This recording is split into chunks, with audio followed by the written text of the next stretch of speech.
मित्रों, भगवान विष्णु ने स्वयं बताया है कि माँ बाप के अच्छे और बुरे कर्मों का फल उनकी औलाद को भोगना पड़ता है। यह बात कहाँ तक सही है? मित्रों, मनुष्य को खुद के अच्छे और बुरे कर्मों का फल तो उन्हें भोगना ही पड़ता है तथा उसके माँ बाप के द्वारा किए गए कर्मों का फल भी उन्हें भोगना पड़ता है। मित्रों, कहते हैं ना कि जैसे औलाद बुरा या अच्छा कर्म करती है तो उसे उनके माता पिता को भोगना पड़ता है, उसी प्रकार औलाद के माता पिता के बुरे और अच्छे कर्मों का फल उनकी औलाद को मिलता है तथा भोगना पड़ता है। मित्रों, एक बार भगवान विष्णु और माता लक्ष्मी क्षीर सागर में शेष नाग की सया पर विश्राम कर रहे थे। तभी माता लक्ष्मी कहती हैं, हे स्वामी, क्या माँ बाप के अच्छे और बुरे कर्मों का फल पुत्र को भोगना पड़ता है? मित्रों, तभी भगवान विष्णु कहते हैं, हे देवी, अवश्य ही भोगना पड़ता है।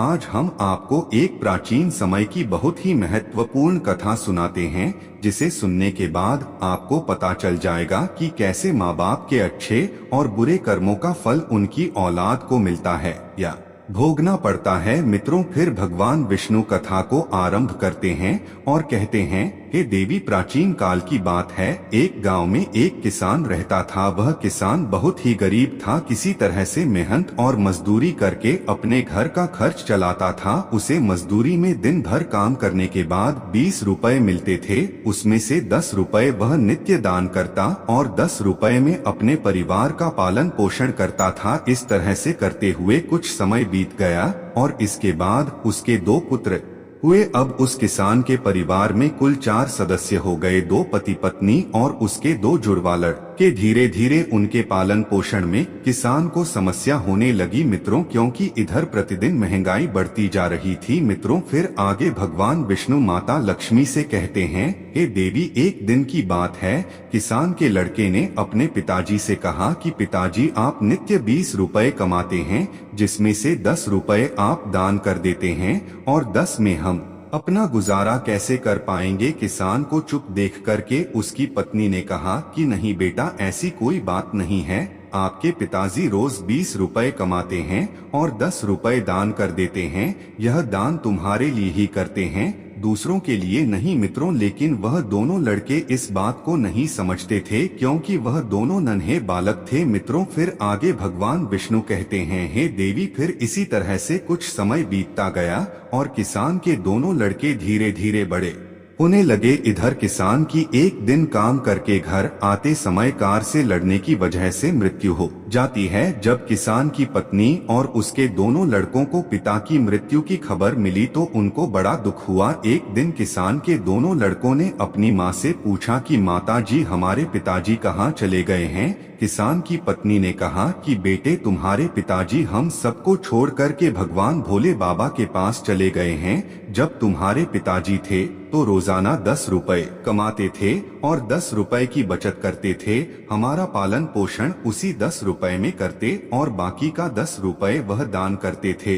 अब हमारा पालन पोषण कैसे होगा? कैसे हमारा पेट भरेगा? माँ ने अपने दोनों बच्चों से कहा, बेटा, जिस घर में गरीबी होती है उसका कोई सहायक नहीं होता है, उससे सभी दूर भागने लगते हैं सिवाय भगवान के बेटा, क्योंकि वही गरीबों के सहायक होते हैं। बेटों ने अपनी माँ से कहा कि माताजी, ऐसा मत सोचिए, हम दोनों भाई भगवान भोले बाबा के पास जाएंगे और अपने पिता को वापस लेकर आएंगे, क्योंकि हमने भगवान भोले बाबा बड़े दयालु हैं। वह हमारी दुखों को देखकर हमारे ऊपर अवश्य ही उन्हें दया आएगी और वह हमारे पिताजी को हमारे साथ अवश्य ही भेज देंगे। मित्रों, फिर आगे भगवान विष्णु कहते हैं, हे देवी, वह नन्हे बच्चों की बात पर उसकी माँ ध्यान नहीं देती है। एक दिन की बात है कि किसान की पत्नी अपने दोनों लड़कों को घर पर छोड़ करके गांव में किसी काम के लिए चली गई और उधर जो उसके दोनों लड़के थे वह दोनों भाई आपस में सोचने लगे, क्यों ना हम कैलाश पर्वत पर भगवान शंकर के पास चले और अपने पिताजी को वापस लेकर के आए। ऐसा सोच करके अपने पिताजी को लाने के लिए वह दोनों भाई अपने घर से चल देते हैं। मित्रों, उन दोनों भाइयों को चलते चलते काफी समय बीत गया। उसी समय उनको थकान का अनुभव हुआ और दोनों भाई एक बहुत विशाल बरगद के पेड़ को देख करके उसकी छाया में आकर के खड़े हो गए। दोनों भाइयों ने सोचा कि बरगद के इस पेड़ की छाया में थोड़ा सा विश्राम करते हैं, फिर दोनों भाई उसी बरगद के पेड़ के नीचे बैठकर विश्राम करने लगे। तभी उस बरगद के पेड़ ने इंसान की आवाज में कहा कि बेटे, तुम लोग कौन हो और कहाँ जा रहे हो? मेरी छाया में आज तक तुम्हारे जैसे कोमल बालक नहीं बैठे हैं। फिर उन दोनों बच्चों ने कहा कि हम किसान के बेटे हैं और अपने पिताजी को लाने के लिए हम कैलाश पर्वत पर भगवान भोले बाबा के पास जा रहे हैं। उस बरगद के पेड़ ने जब उन बच्चों की बात सुनी तो वह कहा कि पुत्रों, तुम मेरे लिए भी भगवान भोले बाबा से एक प्रश्न पूछ करके आना। कहने लगा कि मैं कई वर्षों से यहाँ पर लगा हुआ हूँ, लेकिन मेरा एक भी पत्ता जमीन पर नीचे नहीं गिरता है और ना ही मेरी डालियां कभी सूखती हैं। मैं कितने वर्षों तक और यहाँ पर खड़ा रहूंगा? मैंने अपने पूर्व जन्म में ऐसा कौन सा पाप किया है जिस कारण से मुझे इस योनि से मुक्ति नहीं मिल पा रही है? इसका कौन सा कारण है?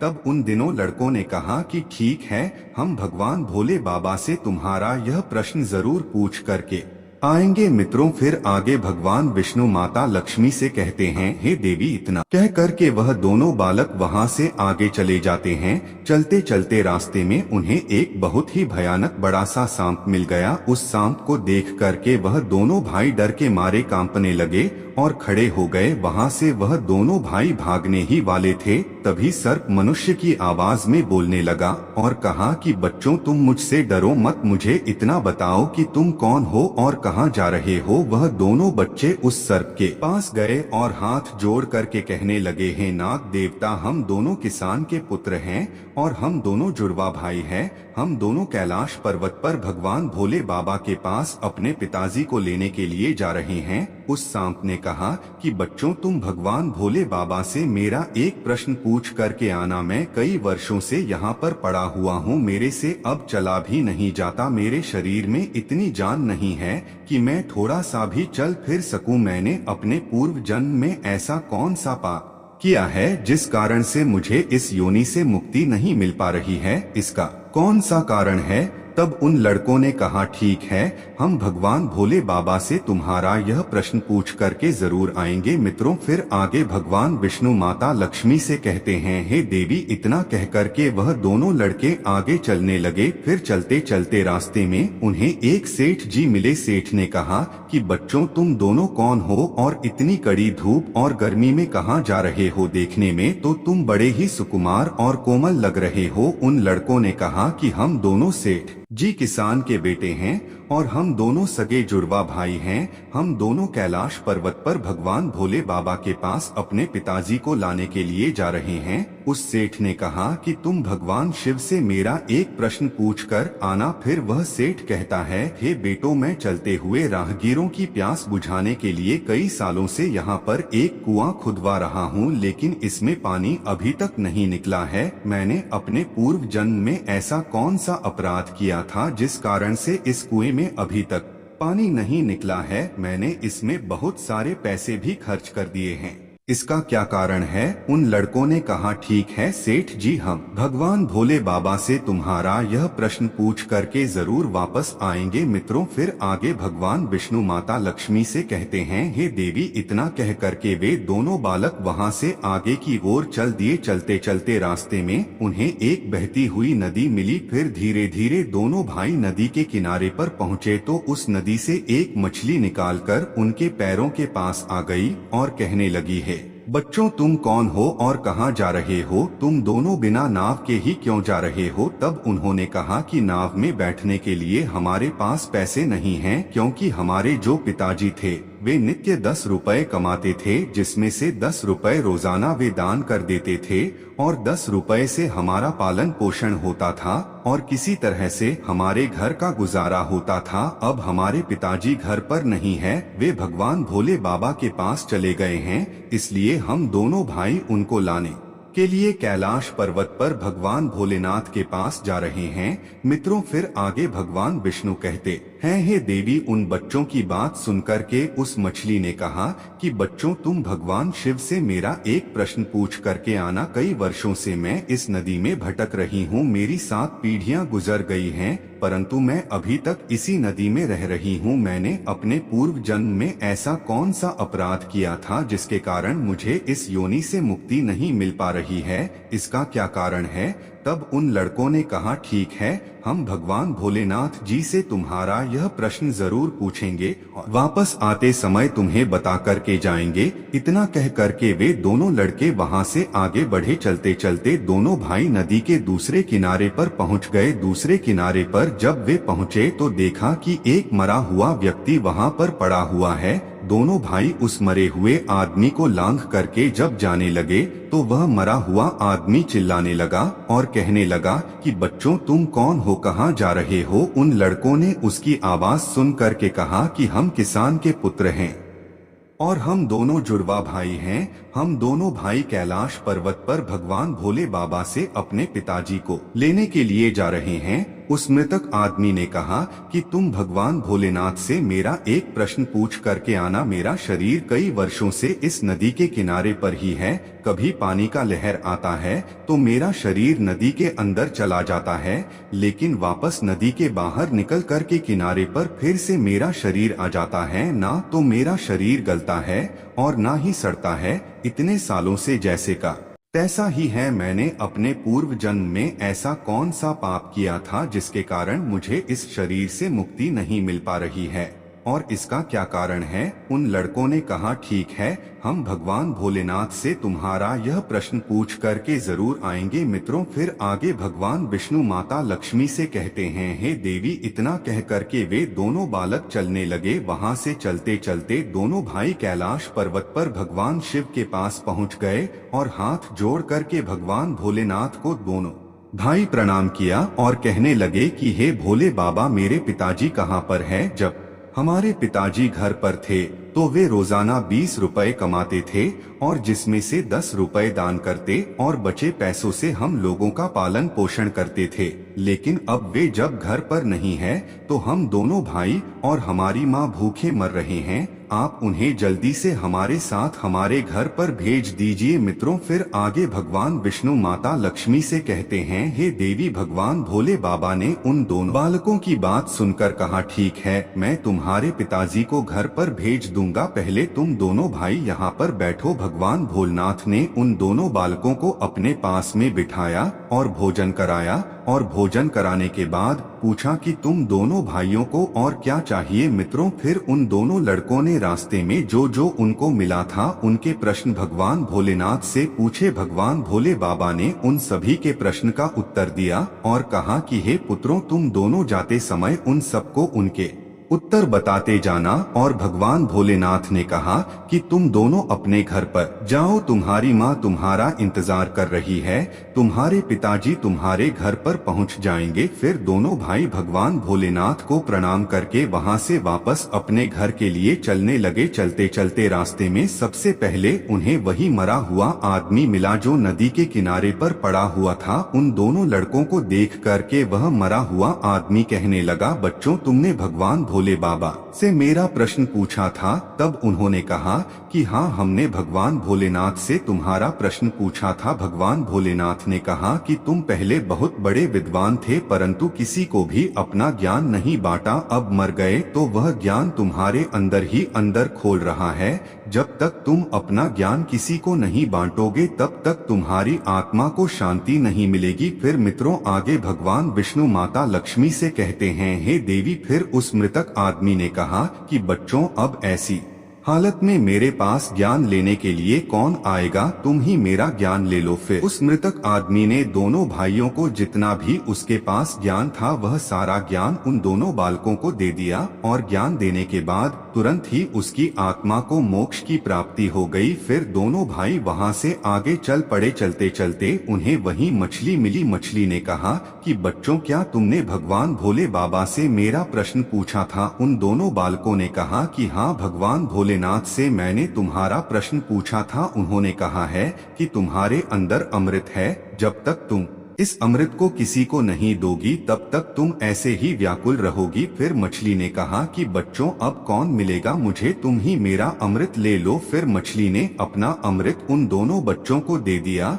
और अमृत देते ही उस मछली की आत्मा को मोक्ष की प्राप्ति हो गई। इसी तरह से दोनों भाई वहां से आगे बढ़े तो चलते चलते रास्ते में उन्हें वही सेठ मिला जो राहगीरों के लिए कुआं खुदवा रहा था। उस सेठ ने जैसे ही दोनों लड़कों को देखा तो बड़े प्रेम से हाथ जोड़ करके कहने लगा कि बेटे, तुम दोनों लोगों ने मेरा भगवान भोले बाबा से प्रश्न पूछा था? उन्होंने कहा कि हाँ पूछा था। भगवान भोलेनाथ ने कहा कि आपके घर में 2 जवान कन्याएं कुंवारी बैठी हुई हैं।